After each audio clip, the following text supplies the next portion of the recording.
आज की वीडियो का जो ऑब्जेक्टिव है वो लाइव क्वेश्चन आंसर सेशन है।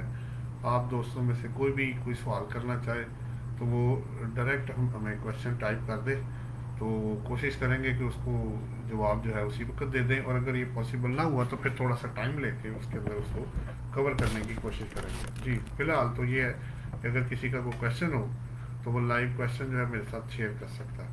जी जनाब, थोड़ा सा मैं कुछ आपके लिए फेवर के लिए कुछ चीज़ें मैं शेयर कर देता हूँ। अभी जो नंबर 1 मेरे पास है कि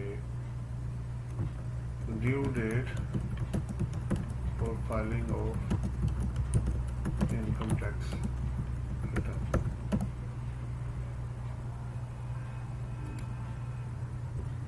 Implication for non-obligate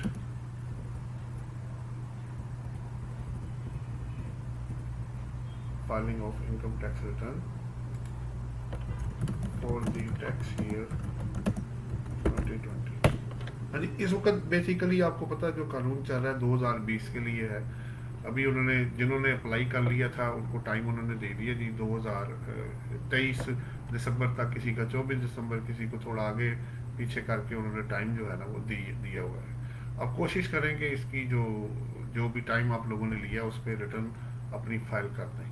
अगर आप नहीं फाइल करते हैं या लेट फाइल करते हैं तो उसकी इम्प्लीकेशन जो है ना वो मैं आपके साथ ज़रूर शेयर करना चाहूँगा। सबसे पहला जी इसमें जो पहला पॉइंट जो इम्प्लीकेशन आएगी वो ये है कि आप application of active tax payers list under section 182A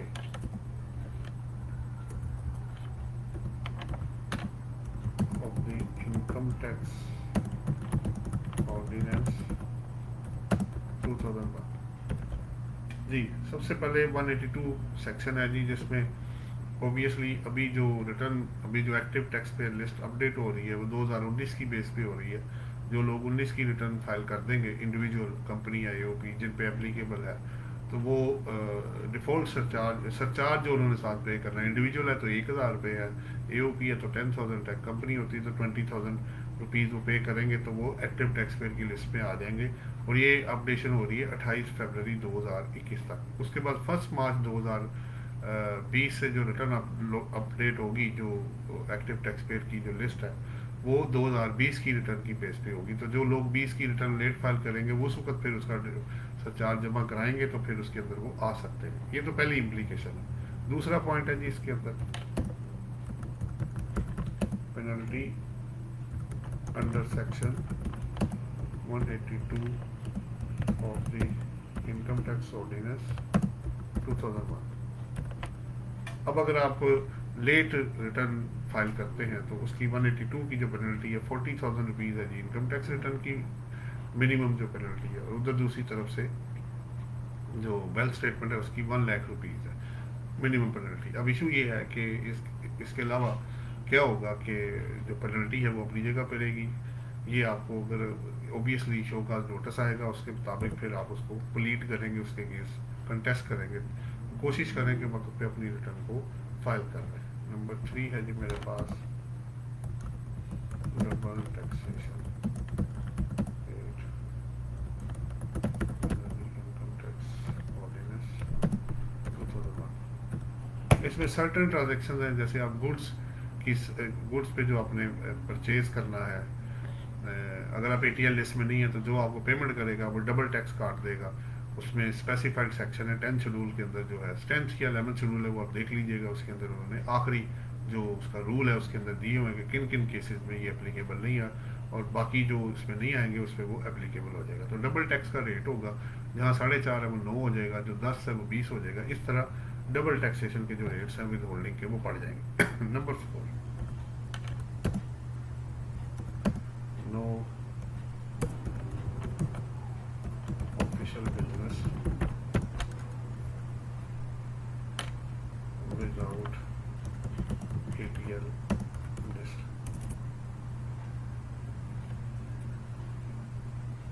अब अब एक बंदा अगर ATL लिस्ट में नहीं होगा तो उसके साथ कोई भी पूरे पाकिस्तान में ऑफिशियल बिजनेस नहीं करेगा जी। आपके सवाल अगर होंगे तो वो हम एंटरटेन कर लेंगे। मैं आगे चल रहा हूँ जी। इसके बाद इसमें एक और इशू आएगा कि आपका नंबर 5 पे आपका x party model under section 120। अब ये भी एक सेक्शन उनके पास अवेलेबल है कि अगर आप रिटर्न फाइल नहीं करते हैं या डॉक्यूमेंट्स नहीं फर्निश करते हैं तो एक्स पार्टी ऑर्डर करके एस्टीमेट करके आपकी इनकम और खर्चों को माइनस करके पैरेलल हिस्ट्री और प्रोफाइल को देखते हुए पैरेलल केसेस को देखते हुए वो एस्टीमेट कर देंगे फिर आपका 121 के अंदर, क्योंकि रिकॉर्ड तो आपने दिया नहीं होगा तो वो टोटली इग्नोर हो जाएगा। अच्छा, नंबर 6 पे आपके पास होगा रिन्यूअल ऑफ चैम्बर मेंबरशिप जी। रिटर्न फाइल किए बगैर आप चैम्बर की मेंबरशिप की रिन्यूअल नहीं होगी जी। सवाल कर रहे हैं जी कौन, सवाल आया जी अफशान कामरान को सवाल है, उन्होंने किया how can I submit my wealth statement for tax return. ये जो रिटर्न है जी ये बेसिकली वेल्थ स्टेटमेंट जो है इस वक्त तो वो रिटर्न का हिस्सा है, उसके अंदर ही आप चीज़ें फीड करेंगे, उसकी सबमिशन अलग से नहीं है। जो आपकी रिटर्न फाइल होएगी उसकी जो रिसीविंग आपको मिलेगी वही आपकी वेल्थ स्टेटमेंट की जो है रिसीविंग समझी जाएगी जी। ये अगर आपको मिस अफशान कामरान अगर आपको जवाब मिल गया हो तो काइंडली इसको ओके कर दीजिएगा जी। तो सेपरेट आपको रिसीविंग नहीं मिलेगी, आपको इनकम टैक्स रिटर्न के अंदर ही जो आपकी रिटर्न जो फाइल होगी वही आपकी समझी जाएगी कि वेल्थ स्टेटमेंट की एक्नॉलेजमेंट आपको मिलेगी। चले आगे चलते हैं जी। नेक्स्ट मैं आगे चलता हूँ जी। मिस अफशान इसको क्लियर कर दीजिएगा अगर आपको जवाब मिल गया हो तो, और कोई क्वेश्चन हो तो ज़रूर कर लीजिएगा जी। बाकी दोस्तों से भी है रिक्वेस्ट, कोई सवाल हो तो ज़रूर शेयर कर लें। चलें, आपका शुक्रिया जी, आप हमारे साथ हैं। आगे चलते हैं जी। नेक्स्ट है जी मेरे पास जो मैंने आपको 7th पॉइंट जो शेयर करना है वो आपके साथ वो है जी बेसिकली, हाँ जी, प्रोविजनल असेसमेंट भी है।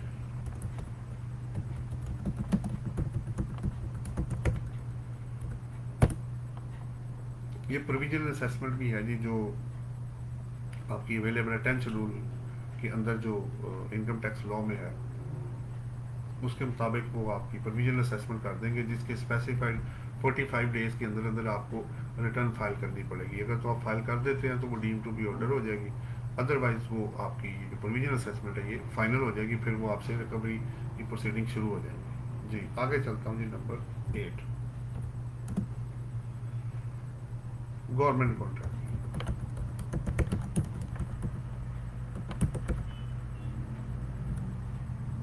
कोई भी गवर्नमेंट कॉन्ट्रैक्ट जी विदाउट आपके एक्टिव टैक्स पेयर के नाम के आपको पाकिस्तान में नहीं मिलेगा, तो ये एक अलग प्रॉब्लम होगी। अच्छा, नंबर 9 है जी आपके पास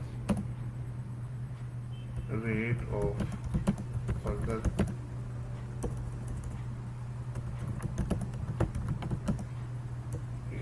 अब आएगी implications under the sales tax।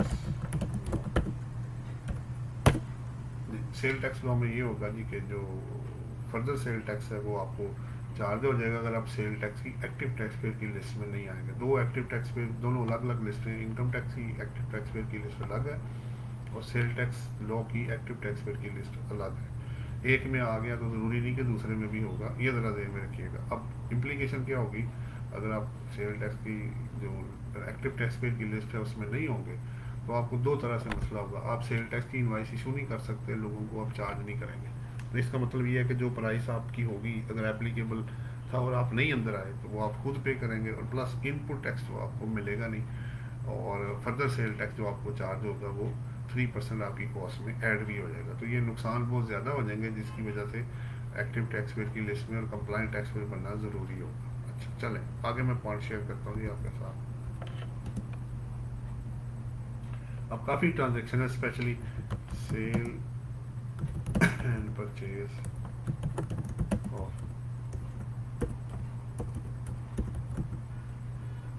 Removable property. हाँ जी, अगर आप ATL में आए बगैर इमूवेबल प्रॉपर्टी की सेल परचेज करेंगे तो उस पर भी जो रेट होगा वो डबल हो जाएगा, और इसके बावजूद भी आपको नोटिस इशू हो जाएगा कि आप रिटर्न क्यों नहीं फाइल कर रहे। चलें आगे चलते हैं जी।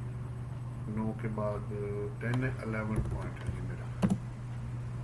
अच्छा उसके बाद नेक्स्ट पॉइंट क्या है, नेक्स्ट चलते हैं जी। अब जो डेट अभी एक्सपायर हो रही है, आपको पता है पेनल्टी के नोटिस आ रहे हैं, वो भी। अब पेनल्टी के बारे में कुछ चीज़ें मैं शेयर करता हूँ।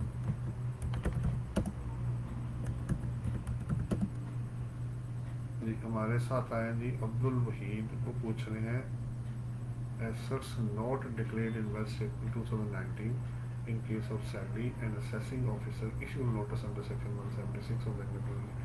Please share your views in this regard. ये अब्दुल वहीद साहब बात ये हो रही है कि अगर आपको 2019 में आपने नहीं डिक्लेयर किए तो 176 दिया तो आप उसको ना रिवाइज कर सकते हैं, क्योंकि अभी 122 नो का नोटिस इशू नहीं हुआ। प्लस इसमें ये ज़रूर देख लीजिएगा कि आपके सोर्सेज जो है ना उसके अवेलेबल होने चाहिए। ये ना हो कि सोर्सेज ना हो तो फिर वो कैश नेगेटिव हो जाएगा, तो फिर उसके लिए आपको प्रॉब्लम हो जाएगी कि वो फिर 111 सेक्शन आपको लग जाएगा। मुझे उम्मीद है जी वही साहब आपको जवाब मिल गया होगा। अगर आपको मिल गया हो तो इसको ओके कर दीजिएगा जी। फिर पेनल्टी के रिप्लाई जो है उसके लिए penalty reply points to be considered, उसमें ये है जी कि जो पेनल्टी आपको चार्ज होगी उसके 5-6 पॉइंट्स हैं, उसको ध्यान में रखें। एक तो ये है कि उसमें लॉस ऑफ रेवेन्यू चेक करें इन्वॉल्व है कि नहीं, ये डेलिबरेटली किया गया कि नहीं, क्योंकि डेलिबरेट हो तो फिर ज़रा सिचुएशन बदल जाती है। तीसरी बात यह है कि इसमें इसका पर्पज़ पैसा कमाना नहीं होता, पेनल्टी का डिटरेंस होता है, चेक एंड बैलेंस के लिए होता है। फिर इसके बाद इसमें ये है कि इसमें शेल भी है, ये डायरेक्टरी नेचर है, ये आप इसको मैंडेटरी नहीं कह सकते पेनल्टी को। अच्छा फिर मीन वाल जी खालिद भट्ट का एक सवाल आ गया, how can change status from resident to overseas earlier market resident but I am non resident and my stay outside Pakistan more than 183 days during the tax year. इसमें खालिद भट्ट साहब दो चीज़ें आप ज़हन में रखें। पहली बात तो ये है कि आप अगर पाकिस्तान में 183 दिन है तो आप रेजिडेंट हैं। उसके बाद अगर आप 120 दिन पाकिस्तान में हैं लेकिन पिछले 4 साल में 365 डेज और मोर है तो तब भी आप रेजिडेंट ही कंसिडर होंगे। तो ये ज़रा पॉइंट्स हैं, आप इसको नोट कर लें। प्लस अगर आप गवर्नमेंट एम्प्लॉई हैं या ऑफिशियल हैं, वेयर एवर पोस्टेड हैं, तब भी आप रेजिडेंट ही हैं। अब्दुल वहीद साहब ने ओके कर दिया जी, थैंक यू वेरी मच। और खालिद भट्ट साहब अगर आपको जवाब मिल गया हो तो इसको आप ओके कर दीजिएगा जी जनाब। मैं आगे चलता हूँ जी, मज़ीद पॉइंट्स जो मैंने आपके साथ शेयर करने हैं। अब मैं आपके साथ एक बड़ा इंपॉर्टेंट पॉइंट है, पहले भी मैंने शेयर किया, मैं दोबारा करने जा रहा हूँ। डिफेंस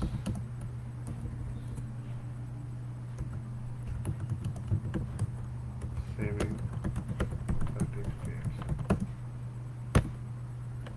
जी, डिफेंस सेविंग सर्टिफिकेट्स पे अगर आपको प्रॉफिट आ जाता है और एरियर आपको आया, यानी 7 साल बाद या 10 साल बाद या जितने पीरियड के लिए इन्वेस्टमेंट है, आपको पैसा अगर आ गया है तो उसमें 2 ऑप्शन आपके पास अवेलेबल है, या तो उसको करंट ईयर में ऐड कर लें या उसको रिस्पेक्टिव टैक्स ईयर या ईयर्स में जाके वो ऑप्शन आप अवेल कर सकते हैं। और सेक्शन इसका है जी सेक्शन 39, वो मैं आपको कोड कर देता हूँ। सेक्शन 39 उसका सब सेक्शन है 4A of the income tax ordinance 2001। तो उसमें वो बेनिफिट आप उठा सकते हैं कि आप जो पिछले सालों में अगर 10% है तो उसको उस पर 10% पे दे दें, और अभी इस साल जो आपको पता है वो अगर 50 लाख तक प्रॉफिट है तो उसको आप 5% पे ऑफर कर सकते हैं जी। हसमुल हसन हमारे साथ आए जी, वो कह रहे हैं, क्या कह रहे हैं जी, सवाल क्या कर रहे हैं, वो सवाल कर रहे हैं, सवाल किधर चला गया जी। अच्छा वो अभी नहीं आया मेरा हाल सवाल जी, दोबारा आएगा इंशाल्लाह, वो देखते हैं अगर वो सवाल करते हैं तो। मेरे पास इसमें सवाल नहीं आया। अच्छा ये सवाल है जी, वो कह रहे हैं please elaborate with holding tax rates on services and supplies. देखें हशमुल हसन साहब, इसमें इशू ये आ रहा है कि अगर आपका टैक्स जो है आपने उन लोगों को सप्लाई किया या सर्विस रेंडर की जो विद होल्डिंग एजेंट हैं, तो वो जो टैक्स होगा सप्लाईज पे, अगर रिड्यूस रेट नहीं है 4.5%, अगर आप इंडिविजुअल हैं, और कंपनी के लिए 4%, और सर्विसेज पे 10%, और रिड्यूस रेट अगर एप्लीकेबल ना हुआ तो वो आपके लिए मिनिमम टैक्स मान जाएगा। अब वो मिनिमम टैक्स उसको आप कंपेयर करेंगे अपने प्रॉफिट एंड लॉस अकाउंट के ऊपर जो टैक्सेबल इनकम आएगी उसके टैक्स के साथ, तो दोनों में से जो हायर होगा वो आपको स्टेट को पे करेंगे, अगर आप डिडक्टेबल पार्टीज़ को सेल करते हैं या सब्सिडी रेंडर करते हैं। और अगर आप उन लोगों को करते हैं जो विद होल्डिंग एजेंट नहीं है, तो फिर प्रॉफिट एंड लॉस अकाउंट बनाएं और जो टैक्स आपका बनता है उस पर जमा करा दें। मुझे उम्मीद है कि आपको ये जवाब मिल गया होगा जी। मज़ीद मैं और आपके साथ शेयर कर देता हूँ। मैंने जो पॉइंट अभी दिए हैं आपको 12 है, मैं 13 पे जा रहा हूँ।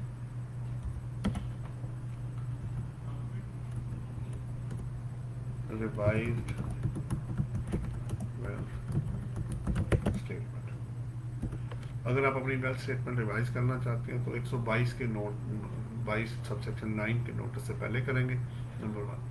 नंबर 2 ये है कि आप पिछले 5 साल के अंदर रह सकते हैं, उसके पीछे नहीं जा सकते। नंबर 3 ये है कि उसमें आपके पास रीजनेबल जस्टिफिकेशन होनी चाहिए किस बेस पे आप रिवाइज कर सकते हैं, करेंगे, वरना उसको स्क्रूटनाइज वो करेंगे। आल्दो ये पावर 1 जुलाई 2020 से आई है, लेकिन इसको चेक एंड बैलेंस में रखें और अपने सोर्सेज और जितनी भी क्वेश्चन है जो लीगल हो सकते हैं उसको कवर करके तो फिर अपनी वेल्थ स्टेटमेंट को आप रिवाइज कर दें। अच्छा, उसके बाद 176 से नोटिस आ रहे हैं जी, जिसमें अगर उन्होंने पार्शल इन्फॉर्मेशन आपसे मांगी है तो वो उसको दे सकते हैं जी। हसमुल्लाह हसन कह रहे हैं थैंक्स सर, शुक्रिया जी, आपका सवाल था जी। मज़ीद अगर किसी का कोई सवाल हो तो वो हमारे साथ ज़रूर कर सकता है। मैं आपको प्लस अब अपने ना यूट्यूब चैनल का लिंक दे रहा हूँ जहाँ 200 प्लस वीडियोज़ हमने अपलोड की हुई है।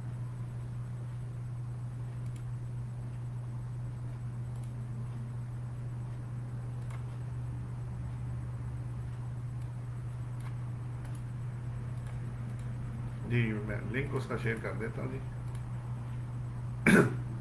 तमाम दोस्तों से रिक्वेस्ट है कि आप इसको सब्सक्राइब भी कर दें और इसमें जितनी वीडियोस अपलोड हुई हैं उससे मैक्सिमम बेनिफिट जो है वो उठा सकते हैं। मैं थोड़ा सा इंट्रोडक्शन उसका दे देता हूँ, बड़ा ब्रीफ सा। उसके अंदर हमने क्वेश्चन आंसर सेक्शन, उसमें सेमिनार्स, उसमें हमने जो जितनी भी मुख्तलिफ बार्स के साथ, लाहौर टैक्स बार एसोसिएशन के साथ, Multan tax bar, Faisalabad tax bar, Gujranwala tax bar, Bahawalpur tax bar, और जितने भी यूनिवर्सिटीज़ हैं, जो वर्चुअल यूनिवर्सिटी है, पंजाब यूनिवर्सिटी है, या पंजाब ग्रुप ऑफ कॉलेजेस है, या सुपीरियर है, या कोई भी जो है, जिनके साथ जितने हमारे जो university of management and technology है, जितने भी लोग हैं उनके साथ जितने हमने सेमिनार जो किए हैं, जो रिकॉर्ड हो सकते थे, वो करके हमने अपलोड किए हुए, तो उसको आप मैक्सिमम यूटिलाइज कर सकते हैं। मुझे उम्मीद है इससे काफ़ी लोगों को फ़ायदा हो रहा होगा और बाकी लोगों को भी होगा। इसके अलावा अगर आप कोई सवाल मुझसे करना चाहते हैं तो आप कर सकते हैं। अब तक के लिए इतना ही है, अब मुझे इजाज़त है। अल्लाह हाफ़िज़।